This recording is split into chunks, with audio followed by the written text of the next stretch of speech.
સાતમું ઉદાહરણ શરૂ કરીએ એ પહેલા એક નોંધની ચર્ચા કરશું. ઉપરાંત એ નોંધની વાત શરૂ કરીએ ને એ પહેલા યાદ કરીએ કે છઠ્ઠા ઉદાહરણમાં સૌથી છેલ્લે આપણે એક નોંધ તૈયાર કરી છે, જેમાં આવી રીતે 11મા ધોરણના કોસાઇનના નિયમનો ઉપયોગ કરી અને એક તારણ લીધેલું છે કે બે સમાન મૂલ્યના બળ એફ હોય અને એમની વચ્ચેનો ખૂણો 120 ડિગ્રી હોય. ફરીથી કહું છું, જો બે બળોના મૂલ્ય સમાન હોય, દરેક બળનું મૂલ્ય એફ હોય અને જો એમની વચ્ચેનો ખૂણો 120 ડિગ્રી હોય તો પરિણામી બળનું મૂલ્ય પણ એફ થાય. બે બળ દરેકનું મૂલ્ય એફ અને એફ એમની વચ્ચેનો ખૂણો 120, તો પરિણામી બળનું મૂલ્ય પણ એફ. આ વાત મેં તમને યાદ કરાવી. છઠ્ઠા ઉદાહરણમાં સૌથી છેલ્લે લખેલી નોંધ છે. ઉપરાંત એ બાબતનો આપણે ઉદાહરણમાં ઉપયોગ કર્યો છે. હવે એના જેવી જ એક બીજી અગત્યની તારણની માહિતી છે, જેમાં પણ આપણે કોસાઇનના નિયમનો ઉપયોગ કરશું. જે થોડીક અલગ વસ્તુ એ છે કે બે સમાન મૂલ્યના બળ એફ છે, પણ એમની વચ્ચેનો ખૂણો 120 ડિગ્રીની બદલે 60 ડિગ્રી હોય તો પરિણામી બળ કેટલું થાય? જે બાબતનો ઉપયોગ આપણે કરવો છે, તો એના માટે કોસાઇનના નિયમ પ્રમાણે એફ ડેશ બરાબર વર્ગમૂળમાં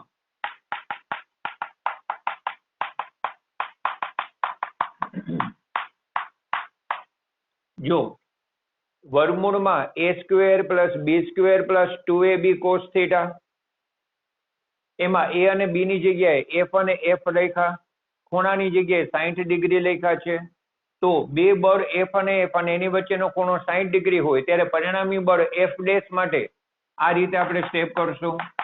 તો વર્ગમૂળમાં આ બેનું ટોટલ લખશું 2f square, f square plus f square એટલે કે 2f સ્ક્વેર. અહીંયા લખશું આપણે 2f સ્ક્વેર સાથે cos 60 1/2. હવે જો cos 60 1/2 છે, એમાંથી બે કેન્સલ કરી નાખશું. તો f ડેશ બરાબર root of 2f square plus f square એટલે કે 3f સ્ક્વેર, જેમાં f સ્ક્વેર નું વર્ગમૂળ f લખશું પણ 3 માટે આગળ √3 લખશું. તો આ તારણનો આપણે નેક્સ્ટ ઉદાહરણમાં ઉપયોગ કરવો છે. એને એડવાન્સમાં આપણે સમજી લીધું. હવે બે તારણો તમારે સતત યાદ રાખવાના કે જો બે સમાન મૂલ્યના બળ f અને f એમની વચ્ચેનો ખૂણો 120 ડિગ્રી હોય તો પરિણામી બળ f થશે, પણ જો સમાન મૂલ્યના બે બળ f અને f અને એમની વચ્ચેનો ખૂણો 60 ડિગ્રી હોય તો પરિણામી બળ √3f થશે. તો આ તારણ, આ બંને તારણના ઉપયોગ સાથે આપણે સાતમા ઉદાહરણના સ્ટેપ્સ કરવા જઈશું.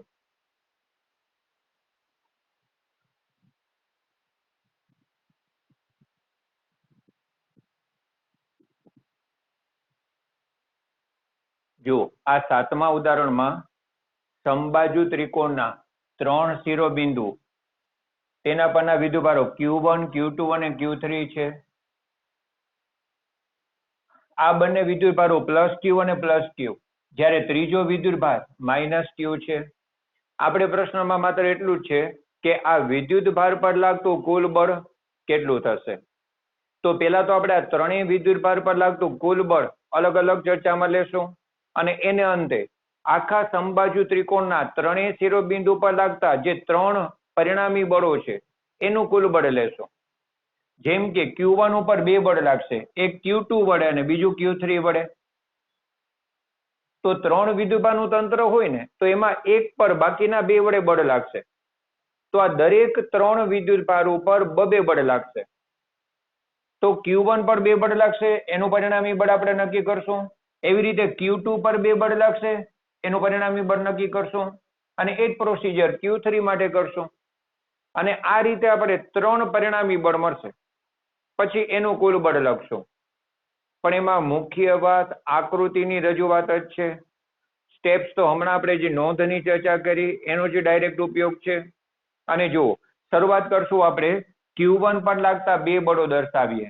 તો જો Q1 પર Q2 વડે અપાકર્ષી બળ લાગશે, કારણ કે Q અને Q સજાતીય વિદ્યુતભાર, તો જોડતી રેખાની દિશામાં આ એક અપાકર્ષી બળ છે. આ બળ Q1 પર Q2 વડે લાગે છે તો એની સંજ્ઞા પાસે F12 આ બળને F12 કહેશો. તો વળી જુઓ Q1 પર Q3 વડે આકર્ષી બળ લાગશે કારણ કે વિજાતીય વિદ્યુતભારો છે તો Q1 આકર્ષી બળ અનુભવશે. પણ જ્યારે આકૃતિ દોરો ને ત્યારે આ બંનેની લંબાઈ સરખી રાખવાની છે કારણ કે અહીંયા Q અને Q વિદ્યુતભાર ધારો કે L અંતરે છે, અહીંયા પણ Q અને Q વિદ્યુતભાર જ છે, no doubt plus Q minus Q છે, પણ વિદ્યુતભારના મૂલ્ય તો સરખા જ છે Q અને Q, એ પણ L અંતરે છે. તો આ જે બળનું મૂલ્ય થશે એટલું જ આ બળનું મૂલ્ય થશે. બળના મૂલ્ય સરખા હોય ત્યારે એની લંબાઈ સરખી રજૂ કરવાની. તો F12 અને આ F13 સરખી લંબાઈના આપણે દોરશું. તો જુઓ આ F13 છે પણ હજુ આપણે જે લખ્યું ને એ Q1 ઉપરના બે બળ લખ્યા, સાથે સાથે Q1 પરનું પરિણામી બળ પણ દોરી લઈએ. અને Q1 પરનું પરિણામી બળ દોરવા માટે આકૃતિ પ્રમાણે આ બે સદિશો છે જેમની પૂછ એકબીજા પર સંપાત થાય છે તો સમાંતર બાજુ ચતુષ્કોણનો વિકર્ણ બનશે. તો જો અહીંયાથી ત્રુટક રેખા આવશે, જો આ સમાંતર ત્રુટક રેખા, આ સમાંતર ત્રુટક રેખા. તો આવી રીતે જો આ બે બળ છે એમાં સમાંતર બાજુ ચતુષ્કોણ બન્યો અને એનો વિકર્ણ Q1 પરનું કુલ બળ થશે જેને આપણે F1 કહીએ. વર્ણનમાં માત્ર એટલું લખવાનું થશે કે શિરોબિંદુ A પરના Q1 પર Q2 વડે લાગતું બળ F12 B એ દિશામાં, Q1 પરના Q3 વડે લાગતું બળ F13 AC દિશામાં, આવું વર્ણન આવશે. વળી છેલ્લે વર્ણન આવશે કે F12 અને F13 છે એનું પરિણામી બળ F1. પણ ધ્યાન રાખજો, જો આને હું F અને F કહું ને તો આ પરિણામી બળ પણ F થશે કારણ કે આ બંને વચ્ચેનો ખૂણો 120 ડિગ્રી થશે. કઈ રીતે 120 ડિગ્રી થશે? તો આ સમબાજુ ત્રિકોણ છે, જો આ ખૂણો 60 હોય તો 180 માંથી આ 60 કાઢી નાખશું તો બાકીનો ખૂણો 120 ડિગ્રી થશે. તો બરાબર ધ્યાન આપજો, આ બે બળો છે એની વચ્ચેનો ખૂણો 120 ડિગ્રી થાય છે. તો ફરી આગલા ઉદાહરણમાં આવેલી નોંધનો જે અત્યારે આપણે આ દાખલો શરૂ કરતા પહેલા ઉલ્લેખ કરી દીધો કે જો F અને F સમાન બળ હોય, એની વચ્ચેનો ખૂણો 120 ડિગ્રી હોય તો પરિણામી બળ પણ F થશે. તો F12 F13 ના મૂલ્ય જેટલું જ પરિણામી બળ F1 મળશે. કઈ દિશામાં મળશે? તો ભાઈ BC દિશામાં. તો આ રીતના એક વાક્ય આવશે ત્યાં કે F1 બરાબર F ઇન્ટુ R1 કેપ, અને R1 કેપ કઈ દિશામાં છે? તો BC ને સમાંતર અથવા તો BC ની દિશામાં છે. આવું વર્ણન સ્વરૂપે જ આવશે, કોઈ સ્ટેપ સૂત્રાત્મક આપણે સાબિત નથી કરવાનું, વર્ણન સ્વરૂપે જ રજૂઆત આવશે. હવે આ વાત થઈ આપણે Q1 પરના બે બળ અને એનું પરિણામી બળ. એવી જ રીતે આપણે Q2 પરના બે બળ દોરીએ અને એનું પરિણામી બળ લખીએ. તો જો Q2 પર Q1 વડે અપાકર્ષી લાગશે તો આ એક અપાકર્ષી બળ. વળી જો આ જે બળ આપણે દોર્યું ને એ F12 ની બરાબર વિરુદ્ધ દિશામાં F21 થયું. તો આ F12 અને F21 સમાન મૂલ્યના અને પરસ્પર વિરુદ્ધ દિશાના બંને એકબીજા પર બળો લગાડે છે, અપાકર્ષી બળ. એવી જ રીતે હવે Q2 પર Q3 વડે આકર્ષી બળ લાગે છે.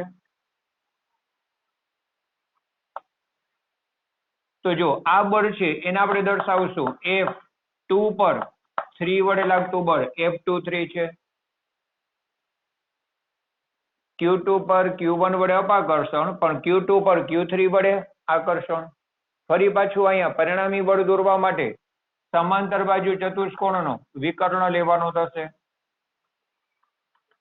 અને જુઓ આમાં પણ આ બે બળની લંબાઈ સરખી દોરવાની. જો કે આ 1 2 3 4 ચારે ચાર બળની લંબાઈ સરખી જ દોરવાની છે કારણ કે આ જગ્યાએ F12 F13 F21 F23 અત્યાર સુધીના ચારે ચાર બળોના મૂલ્ય સરખા છે. કારણ કે ચારેય બળ તમે લેશો ને ક્યુ અને ક્યુ એકબીજાથી એલ અંતરે થાય. પરિણામી બળ લેવા માટે સમાંતર બાદ ચતુષ્કોણનો વિકર્ણ લેશું. તો આ પરિણામી બળ F2 કહીએ. તો એવું તમને તારણ મળશે કે Q2 પરનું પરિણામી બળ F2 બરાબર F ઇન્ટુ, કારણ કે આ દરેક બળના મૂલ્ય આપણે F કહેશું, તો આનું જે પરિણામી બળ છે એ પણ F થશે. શું કામ? કારણ કે ફરી પાછું F21 અને F23 સમાન મૂલ્યના, દરેકને આપણે F કહીએ, તો અહીંયા પણ એમની વચ્ચેનો ખૂણો 120 ડિગ્રી થાય છે. તો પરિણામી બળ F2 પણ F જ થશે. પણ આ F2 ની દિશા દર્શાવવા માટે F2 સદિશ બરાબર F ઇન્ટુ એકમ સદિશ હશે, એ એકમ સદિશ AC ની દિશામાં છે, એ વર્ણન સ્વરૂપે લખેલું આવશે. તો આ રીતે F1 અને F2 નું વર્ણન આવશે, કોઈ સ્ટેપ્સ વગર માત્ર વર્ણન આવશે. હજુ સુધી આપણે 3 વિદ્યુત ભારોમાંથી 2 વિદ્યુત ભાર પરના પરિણામી બળ નક્કી કર્યા. હવે ત્રીજા વિદ્યુત ભાર પરનું પરિણામી બળ નક્કી કરીએ. ત્રીજો વિદ્યુત ભાર જે Q3 છે, એ Q1 વડે એક આકર્ષી બળ અનુભવશે. તો જો Q3 ઋણ વિદ્યુત ભાર, Q1 ધન વિદ્યુત ભાર, આકર્ષી બળ, આ જે બળ આપણે દર્શાવશું એને સંજ્ઞાત્મક રીતે F31 લખીએ. Q3 પર Q1 વડે બળ, અને આમ જોશો ને તો આ બંને F13 અને F31 સમાન મૂલ્યના અને પરસ્પર વિરુદ્ધ દિશાના. એવી જ રીતે Q3 પર Q2 વડે જે બળ લાગશે,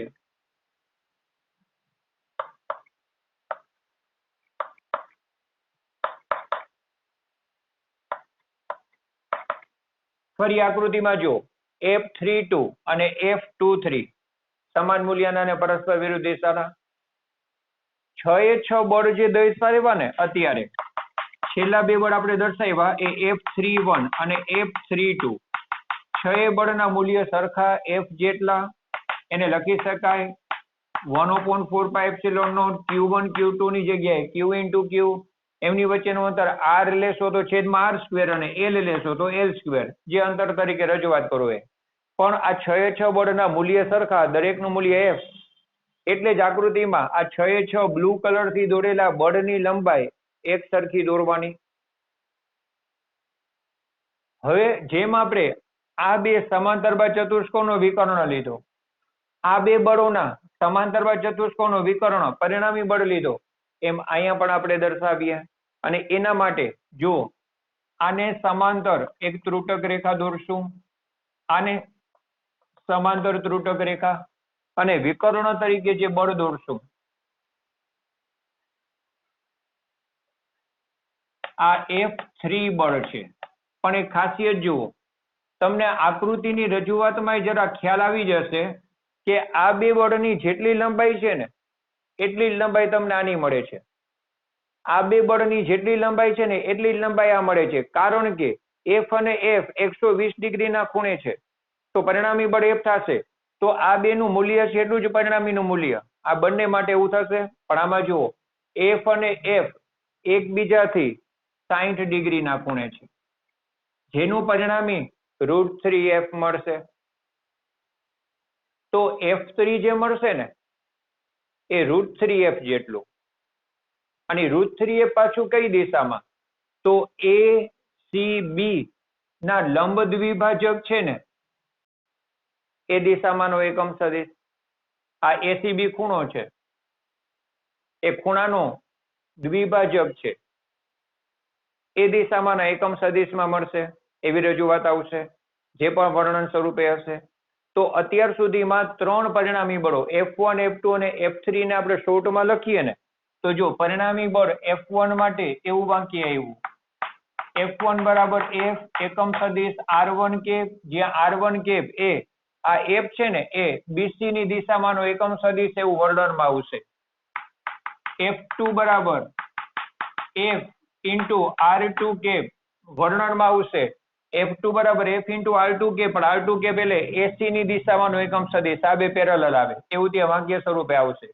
F3 ની વાત કરશું તો F3 બરાબર √3F, જો બરાબર જોજો અહીંયા પરિણામી બળ F અને અહીંયા √3F, એકમ સદિશ n કેપ લખીએ તો વર્ણનમાં આવશે કે F3 બળ છે એનો એકમ સદિશ ખૂણા ACB ના દ્વિભાજકની દિશામાંનો એકમ સદિશ.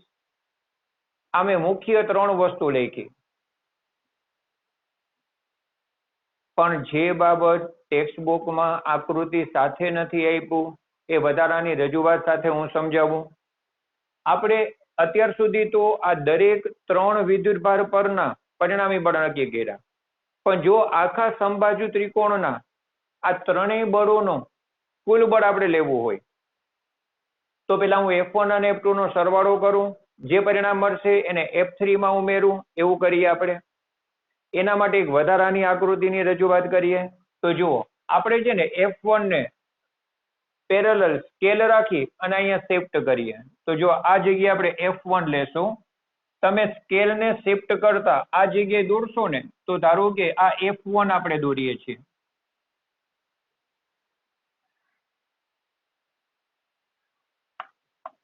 ધ્યાન મારીએ કે મેં આ F1 બળને સ્કેલને શિફ્ટ કરીને અહીંયા લીધું છે, આ F1 બળ. એવી જ રીતે F2 બળને આપણે સ્કેલ સાથે શિફ્ટ કરીને અહીંયા લેશું, આ F2 બળ છે. જો આ રજૂઆત ટેક્સ્ટ બુકની આકૃતિમાં નથી, ટેક્સ્ટ બુકની સમજૂતીમાં નથી. આપણે F1 અને F2 ને બંને એક જ બિંદુએ દોર્યા, કારણ કે જેનું પરિણામી લેવું છે એ બંનેને એક જ બિંદુએ દોરીએ. હવે આનું પરિણામી લેવા માટે શું કરશું? તો ભાઈ સમાંતર બાજુ ચતુષ્કોણ, તો આને ત્રુટક સમાંતર રેખા દોરી.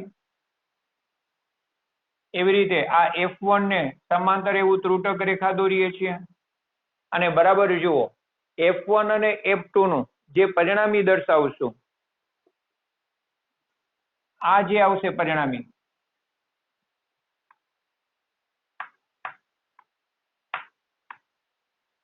બરાબર કોન્સન્ટ્રેશન થી જુઓ, F1 અને F2 નું જે હું પરિણામી લખું છું ને એના માટે અહીંયા વાક્ય જોજો. F1 અને F2 નું પરિણામી બળ જે લખીશ એ √3f અને -n કેપ. ખ્યાલ આવ્યું કે નહીં? કારણ કે F1 અને F2 એક જ બિંદુએ દોરશો ને તો એના વચ્ચેનો ખૂણો 60 ડિગ્રી થાય છે. હવે F1 અને F2 દરેકનું મૂલ્ય f છે અને એની વચ્ચેનો ખૂણો 60 ડિગ્રી થશે. જ્યારે તમે આ બંનેને એક જ બિંદુએ દોરશો ને તો એની વચ્ચેનો ખૂણો 60 ડિગ્રી થાય. આ બંને દિશાઓ છે એને એક જ બિંદુએ ભેગા કરશો તો એક આને સમાંતર છે, બીજું આને સમાંતર છે, એ પ્રમાણે એની વચ્ચેનો ખૂણો 60 ડિગ્રી થશે. F અને F નું પરિણામી બળ √3f, પણ ધ્યાન રાખો તો ઉપર √3f n કેપ, તો અહીંયા √3f -n કેપ. કારણ કે આ બેનું પરિણામી n કેપ નીચે તરફ હોય તો આ બેનું પરિણામી -n કેપ ઉપર તરફ થયું. તો બન્યું શું કે F1 અને F2 નું પરિણામી √3f અને F3 નું પરિણામી √3f સમાન મૂલ્યના અને પરસ્પર વિરુદ્ધ દિશાના છે. તો આ બે બળોને ભેગા કરો અને એનું પરિણામી જે મળશે એ F3 જેટલું જ √3f અને વિરુદ્ધ દિશામાં. જેથી ત્રણેય બળો F1, F2 અને F3 નું પરિણામી બળ કેટલું થઈ જશે? 0. આવી રજૂઆત સાથે આપણે ટેક્સ્ટ બુકમાં માત્ર વાક્ય સ્વરૂપે લખ્યું છે, આકૃતિ સાથે રજૂઆત નથી આપી. તો જો પેલા આપણે આ 3 બળ F1, F2, F3 રજૂ કર્યા, F1 અને F2 નું પરિણામી અહીંયા દોર્યું, જે F3 જેટલું જ પણ એની વિરુદ્ધ દિશામાં છે. એટલે ત્રણેયનું કુલ બળ 0 થઈ જશે. દાખલાની આ વાતને આપણે ટેક્સ્ટ બુક પ્રમાણે રિપીટ કરીએ તો ખ્યાલ આવે તમને. સૌથી પહેલા લખવામાં આવશે કે આ 6 બળ સરખા છે, દરેકનું મૂલ્ય f છે અને f નું સૂત્ર આટલું થશે. પછી આ A પરના બળ વિશે થોડુંક વધારે વર્ણન છે, પછી બાકીના બે બળને શોર્ટમાં લખી નાખ્યા છે. A પરનું જે બળ છે એ Q1 પર Q2 વડે લાગતું બળ F12 અને B એ દિશામાં, જે મેં તમને કીધું હતું. A પરના Q1 પર Q3 વડે લાગતું બળ F13 અને AC દિશામાં. આવા બે વાક્ય છે. A પરના Q1 પર લાગતું કુલ બળ F1 F1 બરાબર F R1 કેપ અને R1 કેપ એ BC ને સમાંતર દિશામાંનો એકમ સદિશ. આ પેલો ભાગ. બીજા બી પરના ડાયરેક્ટ પરિણામી બળનું વર્ણન છે. આ દરેકનું વર્ણન નથી આપ્યું. એમાં પરિણામી બળ F2 બરાબર F R2 કેપ, જે R2 કેપ આ F2 જે R2 કેપની દિશામાં છે એટલે AC ની દિશામાં છે એવું આવશે. ત્રીજું સી પરનું પરિણામી બળ F3 બરાબર √3 F N કેપ, જે N કેપ એ ખૂણા BAC ના દ્વિભાજક પરનો એકમ સદિશ. પછી ડાયરેક્ટ વાક્ય F1 અને F2 વચ્ચેનો ખૂણો 60 થાય, તેથી તેનું પરિણામી બળ F1 અને F2 નું પરિણામી બળ √3 F અને -N કેપ, અને એટલા માટે ત્રણેયનું પરિણામી બળ 0. તો આવી રજૂઆત તમને સમજાય એના માટે ટેક્સ્ટબુક કરતા ઘણી વધારાની રજૂઆતો સાથે ચર્ચા કરી છે, અને એ રીતે આ દાખલો તૈયાર કરજો.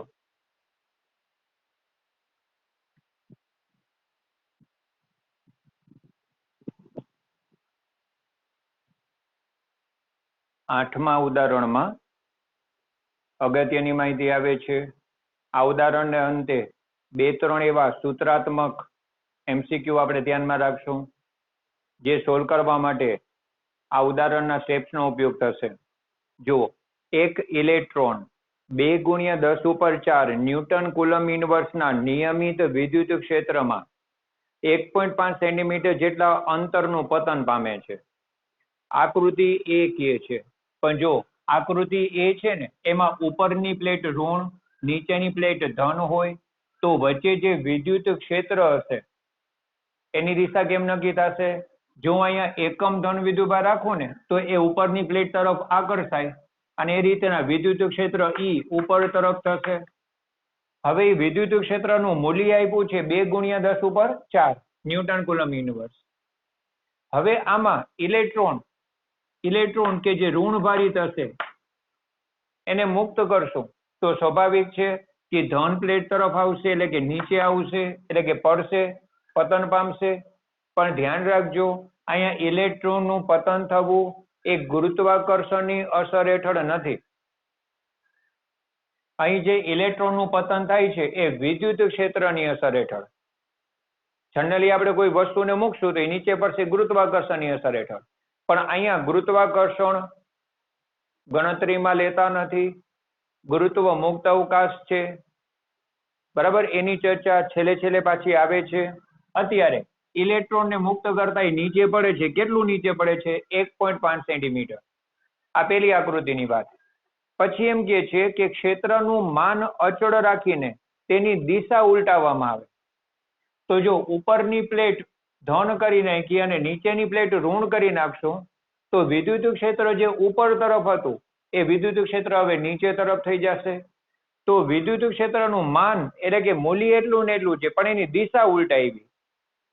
વિદ્યુત ક્ષેત્રની દિશા ઉલટાવવાનું શા માટે લખ્યું છે? તો તમને ખ્યાલ આવે કે અહીંયા આપણે પ્રોટોનના મુક્ત પતનની વાત કરી છે, અને પ્રોટોન ધનભારિત હોય.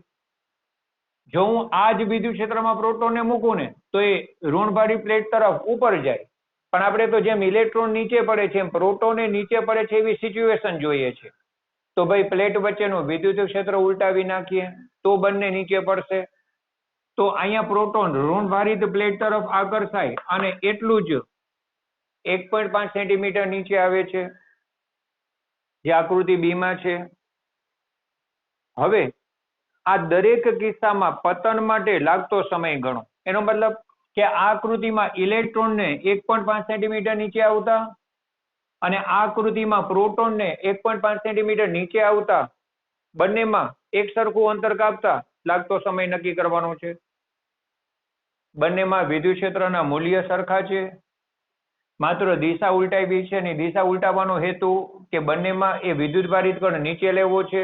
જો આને આ દિશામાંના વિદ્યુત ક્ષેત્રમાં પ્રોટોનને મુક્ત કરું તો એ ઉપર તરફ જશે, પણ આપણે બંનેમાં નીચે તરફની ગતિ લેવી છે એટલે વિદ્યુત ક્ષેત્રની દિશા ઉલટાવી છે. છેલ્લે પ્રશ્નમાં હજુ એક માહિતી પૂછે છે કે ગુરુત્વની અસર હેઠળ મુક્ત પતન સાથેનો એનો તફાવત જણાવો.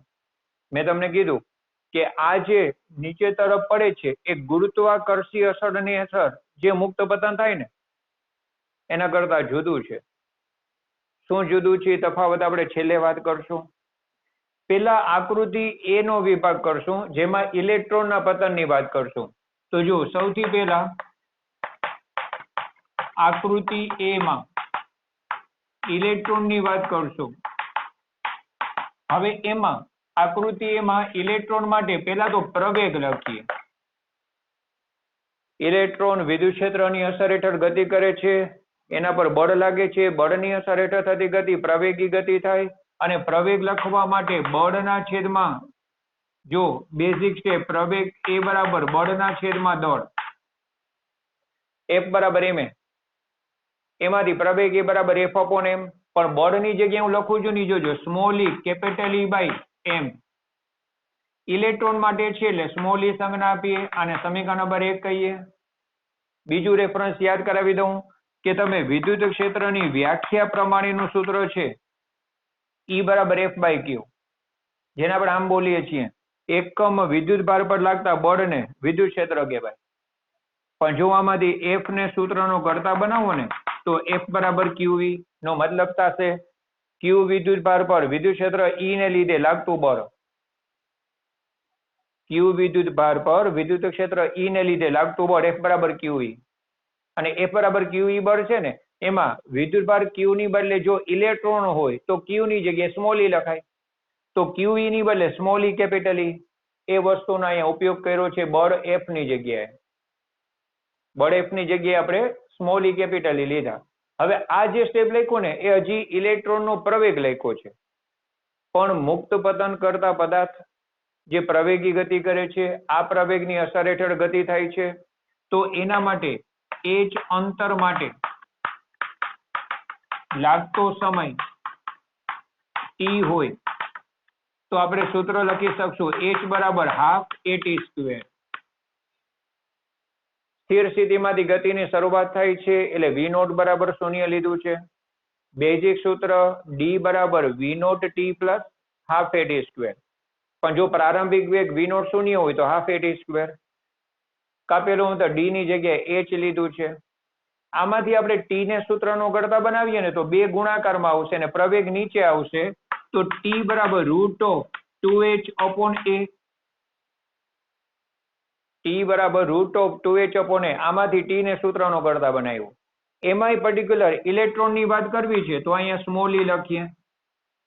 તો h અંતર કાપવા માટે ઇલેક્ટ્રોનને લાગતો સમય અને એમાં પણ પ્રવેગનું આ સૂત્ર મૂકી દઈએ સમીકરણ 1 તો સ્મોલ e કેપિટલ E ના છેદમાં m છે એમ ઉપર આવી જશે. તો સમીકરણ 1 મૂકતા રૂટ ઓફ 2h me સાથે છેદમાં સ્મોલ e કેપિટલ E.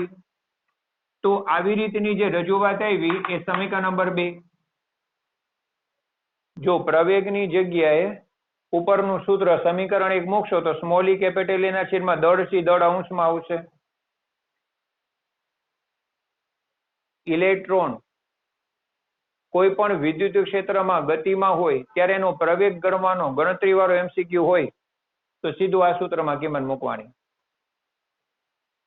જો તમને ઇલેક્ટ્રોનને લાગતા સમયનો સૂત્રાત્મક MCQ પૂછાય, દાખલા તરીકે તમને એમ કહે કે કેપિટલ E જેટલા વિદ્યુત ક્ષેત્રમાં me જેટલું દળ ધરાવતું ઇલેક્ટ્રોન h અંતર કાપે તે માટે લાગતો સમય ખાલી જગ્યા થાય. 4 વિકલ્પમાંથી આ સિલેક્ટ કરવાનો થાય. જો આ તો હજી ડાયરેક્ટ સૂત્રાત્મક MCQ હું છું, એ સિવાયના બીજા MCQ ની શક્યતા પણ છેલ્લે નોંધમાં વાત કરું છું. me જેટલું દળ ધરાવતા ઇલેક્ટ્રોન પર વિદ્યુત ક્ષેત્ર E ને લીધે ઉદ્ભવતો પ્રવેગ ખાલી જગ્યા થાય. 4 વિકલ્પમાંથી સિલેક્ટ કરવાનું small e capital E by me. તો પ્રવેગનો સૂત્રાત્મક MCQ, લાગતા સમયનો સૂત્રાત્મક MCQ, કિંમત મૂકીને ગણતરી કરવાના બીજા MCQ, બે સૂત્ર ઉપરથી બે સૂત્રાત્મક અને બે ગણતરી વાળા 4 MCQ અહીંયા થાય છે. બીજા MCQ ની વાત છેલ્લે કરશું. અત્યારે આની ગણતરી પૂરી કરીએ ને તો જુઓ TE બરાબર રૂટ ઓફ 2h 1.5 સેન્ટીમીટર ને મીટરમાં ફેરવશું. ઇલેક્ટ્રોનનું દળ 9.1 ગુણ્યા 10 ઉપર ઓછા 31 છેદમાં 1.6 ગુણ્યા 10 ઉપર ઓછા 19. વિદ્યુત ક્ષેત્ર E 2 ગુણ્યા 10 ઉપર 4. આમાં કિંમત મૂકીને ગણતરી કરશો ને એટલે ઇલેક્ટ્રોનને લાગતા સમયનો જે જવાબ તમને મળશે એ 2.92 ગુણ્યા 10 ઉપર ઓછા 9 સેકન્ડ. જો આનો જે જવાબ મળશે એ 2.92 ગુણ્યા 10 ઉપર ઓછા 9 સેકન્ડ, જેને 2.92 નેનો સેકન્ડ પણ કહેવાશે. તો આટલા વિદ્યુત ક્ષેત્રમાં આટલું અંતર કાપવા માટે ઇલેક્ટ્રોનને લાગતો સમય ગણ્યો. વિદ્યુત ક્ષેત્રનું મૂલ્ય કાપેલા અંતરનું મૂલ્ય જુદું હોય તે માટે લાગતો સમય જુદો આવશે. આ જે આપણે વાત કરી દાખલાના એ વિભાગની, એ આકૃતિની એક્ઝેક્ટલી સિમિલર સ્ટેપ રિપીટ થશે ઇલેક્ટ્રોનની બદલે પ્રોટોન માટે, જેમાં પણ આપણે પેલા પ્રવેગ અને પછી h અંતર કાપવા માટે લાગતો સમય t એની ગણતરી કરશું. આ સ્ટેપમાં માત્ર નાનકડો ફેરફાર થશે જેની આપણે હમણાં ચર્ચા કરીએ.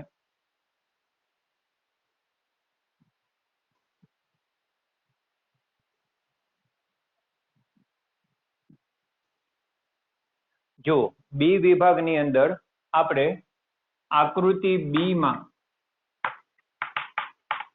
પ્રોટોન માટે પેલા પ્રવેગ લખીએ. જો ઇલેક્ટ્રોનની જગ્યાએ પ્રોટોન આવ્યું તો અહીંયા પ્રોટોનનું દળ આવશે. ઇલેક્ટ્રોનનો પ્રવેગ AE એની બદલે પ્રોટોનનો પ્રવેગ AP. ઇલેક્ટ્રોનનો દળ ME ની બદલે પ્રોટોનનું દળ MP આવી ગયું. આટલો ખાલી ફેર. h અંતર કાપવા માટે લાગતો સમય t હોય તો આ સ્ટેપ કોમન, પણ પ્રોટોન માટે લખવા હોય તો અહીંયા p સંજ્ઞા આવશે. હવે આ AP નું સૂત્ર ઉપરથી મૂકશું, જે સમીકરણ 3 તરીકે લેશું આપણે. અગાઉ 1 અને 2 દેખાતા, હવે આ સમીકરણ 3. પણ જો પ્રોટોનનો પ્રવેગમાં છે ને બળના છેદમાં દળમાં ઇલેક્ટ્રોન કે પ્રોટોનના વિદ્યુતભારના મૂલ્ય તો સરખા જ છે. નો ડાઉટ એક ધન અને એક ઋણ છે, પણ મૂલ્ય તો સરખા છે, જેને કોમનલી સ્મોલ e કહેવાય. તો અહીંયા ઉપર Q ની જગ્યાએ બંને માટે સ્મોલ e જ લીધું છે. ઇલેક્ટ્રોન અને પ્રોટોન છે એના પર બળ F બરાબર QE માં Q ની જગ્યાએ સ્મોલ e સરખું જ આવશે, એટલે બળ સરખા થશે, પણ દળ જુદા જુદા હોવાથી પ્રવેગ અલગ અલગ આવશે. બીજી વાત, આ પ્રવેગના અહીંયા મૂકશું તો સ્મોલ e કેપિટલ E ના છેદમાં દળ ઉપર આવશે, તો અહીંયા પ્રોટોનનું દળ આવશે. આ સમીકરણ નંબર 4 તરીકે લેશું. તો જુઓ, ખરેખર અગાઉ જે મેં સ્ટેપ લખ્યા હતા એમાં ઇલેક્ટ્રોનની જગ્યાએ પ્રોટોન કર્યું, ઇલેક્ટ્રોનના દળ ME ની જગ્યાએ પ્રોટોનનું દળ MP લખ્યું. હવે એ MP ને આપણે મૂકશું અહીંયા 1.67 ગુણ્યા 10 ઉપર ઓછા 27, અને એ રીતે ગણતરી કરતા પ્રોટોનને લાગતો સમય ગણશું તો એનો જવાબ જે મળશે તમને એ 1.25 ગુણ્યા 10 ઉપર ઓછા 7 સેકન્ડ. જો આ 10⁻⁻1 ઘાતાંક અહીં આપી દઉં તો 0.125 ગુણ્યા 10 ઉપર ઓછા 6 સેકન્ડ એટલે 0.125 માઇક્રો સેકન્ડ લખી શકાય. પણ હાલની તકે આપણે સેકન્ડમાં લખીએ ને તો એક આ જગ્યાએ પ્રોટોનનો લાગતો સમય ગણ્યો. હવે ખાસ કમ્પેરિઝન. જો આ રીતે આપણે દાખલામાં પેલા ઇલેક્ટ્રોનને લાગતો સમય પછી પ્રોટોનને લાગતો સમય બે ભાગમાં ગણશું, પછી થોડીક ચર્ચા આવશે. મુખ્ય વસ્તુ ધ્યાન આપજો, અહીંયા લાગતો સમય દળ આધારિત થઈ ગયો. ઇલેક્ટ્રોન ને લાગતો સમય ગણતી વખતે અહીંયા ઇલેક્ટ્રોનનું દળ હતું, પ્રોટોનને લાગતો સમય ગણતી વખતે અહીંયા પ્રોટોનનું દળ છે. સ્વાભાવિક છે, ઇલેક્ટ્રોન કરતા પ્રોટોનનું દળ વધુ છે તો લાગતો સમય વધારે હશે. તો વિદ્યુત ક્ષેત્રમાં જો સમાન વિદ્યુત ક્ષેત્રમાં એક સરખું અંતર કાપવા માટે ઇલેક્ટ્રોન અને પ્રોટોનમાંથી પ્રોટોનને લાગતો સમય વધારે છે, કારણ કે લાગતો સમય દળ પર આધારિત છે. દળ વધારે હશે એને લાગતો સમય વધારે હશે. એ આ તારણ થયું કે TP ગ્રેટર ધેન TE થશે. આંકડાકીય રીતે પણ આપણને એ જ મળે છે. પણ જો ગુરુત્વાકર્ષણ માટે આપણે વાત કરીએ તો ગુરુત્વાકર્ષી ક્ષેત્રમાં ઇલેક્ટ્રોનને મૂકીએ કે પ્રોટોનને મૂકીએ એના પ્રવેગ સરખા થાય. તમને ધ્યાનમાં હોવું જોઈએ કે ગુરુત્વ પ્રવેગ દળ પર આધારિત નથી. તમે 5 કિલોગ્રામના પથ્થરના મુક્ત પતનનો દાખલો કરતા હો કે 10 કિલોગ્રામના કોઈ પદાર્થના મુક્ત પતનનો પ્રશ્ન કરતા હો, સ્મોલ જી તો એક સરખો જ લ્યો છો, 9.8 મીટર પ્રતિ સેકન્ડ સ્ક્વેર. ગુરુત્વ પ્રવેગ સ્મોલ જી પદાર્થના દળ પર આધારિત નથી. જો અહીંયા પ્રવેગ દળ પર આધારિત છે. ઇલેક્ટ્રોન માટે છેદમાં me આવે, પ્રોટોન માટે છેદમાં mp આવે. તો અહીંયા પ્રવેગ દળ પર આધારિત છે એટલે લાગતો સમય પણ દળ પર આધારિત છે. પણ ગુરુત્વાકર્ષણની અસર હેઠળ જો ઇલેક્ટ્રોન કે પ્રોટોન પડે ને તો એને લાગતા પ્રવેગ સરખા હોય, એને મળતા પ્રવેગ સરખા હોય તો લાગતા સમય પણ સરખા હોય. એટલે જો તમને એમ કે ગુરુત્વાકર્ષણમાં ઇલેક્ટ્રોન અને પ્રોટોનને સમાન અંતર કાપવા માટે લાગતા સમય TE અને TP છે તો તમારે વિકલ્પ સિલેક્ટ કરવો પડે TE બરાબર TP. કારણ કે ગુરુત્વાકર્ષણમાં પ્રવેગ છે એ દળ પર આધારિત નથી, બંનેના પ્રવેગ સરખા હશે, પ્રવેગ સરખા હશે તો લાગતા સમય પણ સરખા હશે. તો આવી રીતનું એક કમ્પેરિઝન કરવાનું છે. બીજું, ગુરુત્વાકર્ષણ સાથે સરખાવવા માટે હજી આ દાખલામાં થોડી ગણતરી કરવાની છે. હજુ સુધી આપણે ઇલેક્ટ્રોનને લાગતો સમય, પ્રોટોનને લાગતો સમય ગણ્યો. તો હવે આપણે કામ કરવા જઈએ છીએ ઇલેક્ટ્રોનનો પ્રવેગ અને પ્રોટોનનો પ્રવેગ સમીકરણ 1 અને 3 નો ઉપયોગ કરી બંનેના પ્રવેગ ગણશું, જેને કમ્પેર કરશું ગુરુત્વ પ્રવેગ સાથે. કારણ કે આપણે આ દાખલાની રકમમાં આપેલ છે કે આને ગુરુત્વાકર્ષણ સાથે સરખાવવાનું છે. તો ભાઈ અહીંયા વિદ્યુત ક્ષેત્રને લીધે ઉદ્ભવતા પ્રવેગ ગુરુત્વ પ્રવેગ સાથે સરખાવશું. એ પણ દાખલાના ભાગરૂપે હજી ઉમેરવાનું છે.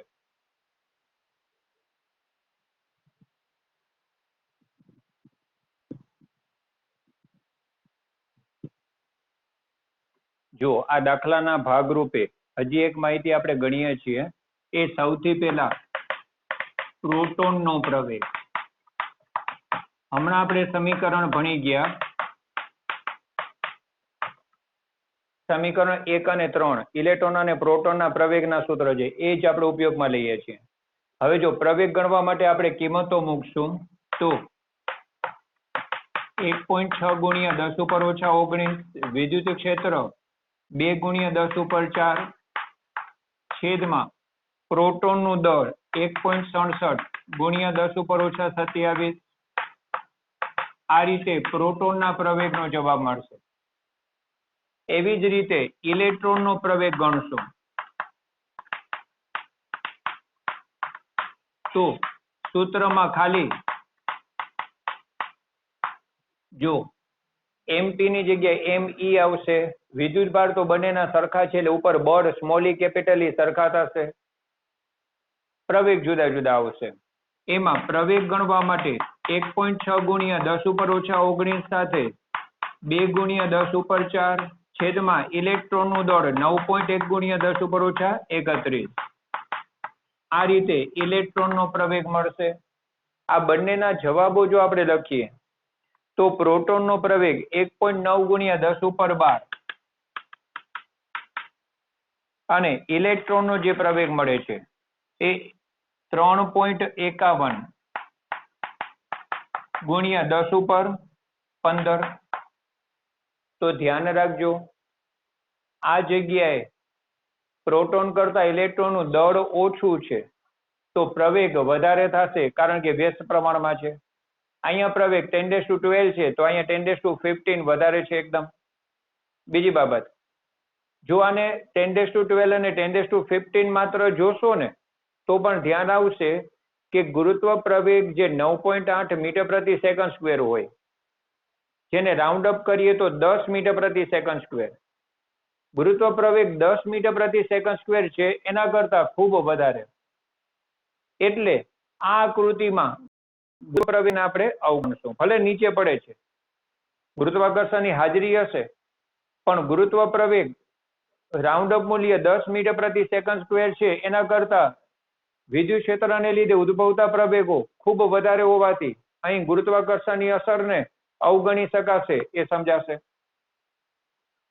તો આ રીતે આપણે દાખલામાં ઇલેક્ટ્રોન અને પ્રોટોનને લાગતા સમય ગણ્યા, એમના પ્રવેગો ગણ્યા, એની સાથે એનું કમ્પેરિઝન કર્યું ગુરુત્વાકર્ષણ સાથેનું. હજુ આમાંથી અમુક MCQ જે બનતા હોય છે એની ચર્ચા પણ મહત્વની છે.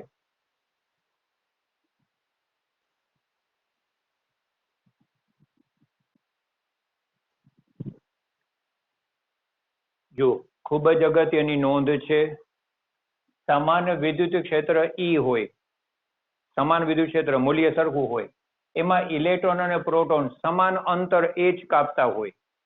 હવે એ સિચ્યુએશન આપણે દાખલો કર્યો ને, એમાં બંને પર લાગતા બળ F બરાબર small e capital E, F બરાબર QE માં Q વિદ્યુતભારનું મૂલ્ય સરખું એટલે બળ સ્મોલ e કેપિટલ E સરખા થશે. ઇલેક્ટ્રોન પ્રોટોનના પ્રવેગ એમને લાગતા સમયના સૂત્ર આ બધા આવી ગયા આપણે સમીકરણ 1 થી 4. હવે જુદા જુદા પ્રશ્નો માટે અહીંયા જો એક વખત પ્રશ્નમાં આ રીતે 4 વિકલ્પ આપ્યા હોય, કોઈ પ્રશ્નમાં આ રીતે 4 વિકલ્પ આપ્યા હોય, આવા 4 વિકલ્પની શક્યતાઓ લખેલી છે. પહેલો પ્રશ્ન, સમાન વિદ્યુત ક્ષેત્ર કેપિટલ E માં પ્રોટોન અને ઇલેક્ટ્રોન પર લાગતા બળનો ગુણોત્તર ખાલી જગ્યા થાય. તો ધ્યાન રાખજો, પ્રોટોન અને ઇલેક્ટ્રોન પર સમાન વિદ્યુત ક્ષેત્ર E હશે ને તો વિદ્યુત ભાર સરખો છે તો બળના મૂલ્ય સરખા હશે. તો પ્રોટોન અને ઇલેક્ટ્રોન પર લાગતા બળનો ગુણોત્તર પૂછાય તો 1 આવશે, કારણ કે બંને પર લાગતા બળ સરખા હશે તો ગુણોત્તર 1 થશે. ખ્યાલ આવ્યો બરાબર? આ 4 વિકલ્પ સાથે પ્રશ્ન હું બોલ્યો કે સમાન વિદ્યુત ક્ષેત્ર કેપિટલ E માં ઇલેક્ટ્રોન અને પ્રોટોન પર લાગતા બળનો ગુણોત્તર ખાલી જગ્યા થાય તો જવાબ થશે 1, કારણ કે બંને પર લાગતા બળના મૂલ્ય સરખા હશે એટલે બળનો ગુણોત્તર 1 થશે. બીજો પ્રશ્ન, સમાન વિદ્યુત ક્ષેત્ર કેપિટલ E માં ઇલેક્ટ્રોન અને પ્રોટોનના પ્રવેગનો ગુણોત્તર ખાલી જગ્યા થશે. હજુ ઇલેક્ટ્રોન પહેલા બોલ્યો તો ઇલેક્ટ્રોન અને પ્રોટોનના પ્રવેગનો ગુણોત્તર લેશો ને તો આ બેના ગુણોત્તરમાં small e capital E cancel થઈ 1/me ના છેદમાં 1/mp એટલે વ્યસ્ત થઈને mp/me થશે. તો ઇલેક્ટ્રોન અને પ્રોટોનના પ્રવેગનો ગુણોત્તર mp/me બી વિકલ્પ આવશે, બીજો વિકલ્પ આવશે. આ જ વિકલ્પ પણ જો બળનો ગુણોત્તર પૂછ્યો હોય તો સી વિકલ્પ, ઇલેક્ટ્રોન અને પ્રોટોનના પ્રવેગનો ગુણોત્તર પૂછ્યો હોય તો બી વિકલ્પ. ઇલેક્ટ્રોન અને પ્રોટોનના પ્રવેગના ગુણોત્તરની બદલે ક્રમ ઉલટો હોય, પ્રોટોન અને ઇલેક્ટ્રોનના પ્રવેગનો ગુણોત્તર, તો એ વિકલ્પ આવશે. કારણ કે તમે આ બેનો ગુણોત્તર લેશો તો me/mp આવશે. તો આ 3 ઓપ્શન 3 અલગ અલગ MCQ ના જવાબ છે. ખ્યાલ આવ્યો બરાબર? આ રીતના આ દાખલામાંથી MCQ બને છે એ ધ્યાનમાં રાખવાનું છે. બીજી બાબત, સમાન વિદ્યુત ક્ષેત્ર કેપિટલ E માં એક પ્રોટોન અને એક ઇલેક્ટ્રોનને સમાન અંતર કાપવા માટે લાગતા સમયનો ગુણોત્તર કેટલો? તો જો સમાન અંતર કાપવા માટે લાગતા સમયનો ગુણોત્તર આ બેનો ગુણોત્તર લેશો ને તો વર્ગમૂળમાં me ના છેદમાં mp, વર્ગમૂળમાં me ના છેદમાં mp સી વિકલ્પ આવશે. એમાં જો ક્રમ ઇલેક્ટ્રોન અને પ્રોટોનો હોય તો સી વિકલ્પ, જો ક્રમ પ્રોટોન અને ઇલેક્ટ્રોનો હોય તો ડી વિકલ્પ થશે. તો આ 4 વિકલ્પ સાથે જે બે પ્રશ્નો મેં કીધા ને એ લાગતા સમયનો ગુણોત્તર, જો પ્રવેગનો ગુણોત્તરમાં રૂટ નહીં આવે, પ્રવેગના ગુણોત્તરમાં રૂટ નહીં આવે, સમયવાળા પ્રશ્નના જવાબમાં રૂટમાં આવશે. તો આ 4 વિકલ્પની બદલે આ 4 વિકલ્પ આપે અને લાગતા સમયનો ગુણોત્તર પૂછે તો ઇલેક્ટ્રોન અને પ્રોટોન માટે વર્ગમૂળમાં me/mp, પ્રોટોન અને ઇલેક્ટ્રોન માટે વર્ગમૂળમાં mp/me, ક્રમ પ્રમાણે ઉપર નીચે આવશે. આ બીજા બે પ્રશ્નની શક્યતા થઈ. જો 3 પ્રશ્ન અહીંયા થયા, 2 પ્રશ્ન આ જગ્યાએ થયા, ક્રમ ઉલટાઈને જે શક્યતા છે એ પણ આપણે કાઉન્ટ કરીએ છીએ. તો હજી એક વાત આવે, સમાન વિદ્યુત ક્ષેત્રમાં સમાન અંતર કાપવા માટે ઇલેક્ટ્રોનને લાગતો સમય TE અને પ્રોટોનને લાગતો સમય TP હોય તો નીચેનામાંથી કયો વિકલ્પ લાગુ પડશે? તો જવાબ થશે આ, કારણ કે ઇલેક્ટ્રોનને લાગતો સમય ઓછો હશે, TE TP થશે. પણ આ જ 3 વિકલ્પ સાથે ચોથો વિકલ્પ એક પણ એવું આપી દે અને પ્રશ્નમાં સમાન વિદ્યુત ક્ષેત્રની બદલે ગુરુત્વાકર્ષી ક્ષેત્રમાં સમાન અંતર કાપવા માટે ઇલેક્ટ્રોન અને પ્રોટોનને લાગતા સમય TE અને TP છે. તો જો ગુરુત્વાકર્ષી ક્ષેત્ર હોય ને તો TE બરાબર TP થાય, જેનો દાખલામાં આપણે ઉલ્લેખ કર્યો. તો આવી રીતના પ્રશ્નો બની શકશે આ ઉદાહરણમાંથી. જે પણ સાથે સાથે મેં ચર્ચા કરી છે. એ સિવાય અહીંયા જે કાંઈ પ્રશ્નો કીધા ને એ સિવાય આ બધા સૂત્રાત્મક જવાબો વાળા પ્રશ્નો, કિંમત મૂકીને ગણતરી કરવા પડે એવા પ્રશ્નો બનશે. તો આ દાખલામાં જે સિચ્યુએશન છે એમાંથી MCQ જે અલગ અલગ રીતે બની શકશે એ ધ્યાનમાં રાખવાનું છે. જ્યાં શક્ય બને છે ત્યાં આવી ચર્ચા કરી છે એને રજિસ્ટરમાં સાથે નોંધ તરીકે ખાસ લખી લેવાનું રહેશે.